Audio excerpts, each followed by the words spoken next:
Kaman's Threadchecker product is a very simple sensor designed to check the presence or absence of threads in a hole.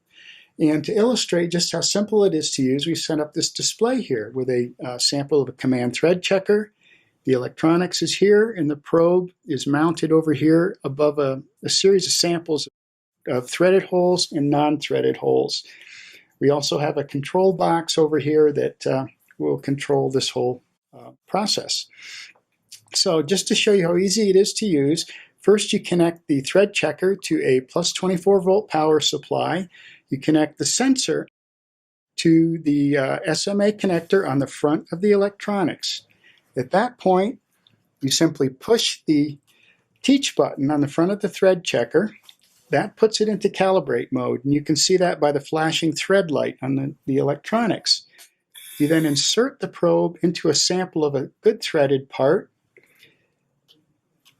Press the teach button again. You'll see the threaded light flashes at a different frequency. Then we'll insert the probe into a sample of an unthreaded part.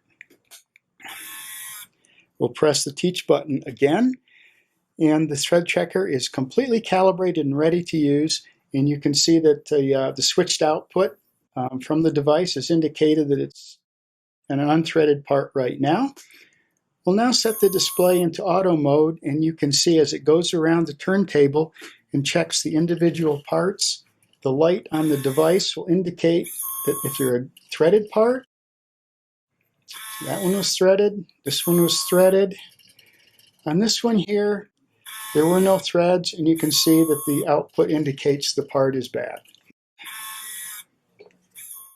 Calibration is saved in memory even after power off. It only needs to be repeated when the sensor is replaced, when the material of the part is changed, or when the thread size to be checked is changed. Operation is not affected by cutting oil, coolant, dust, metal filings, or other contaminants on the part.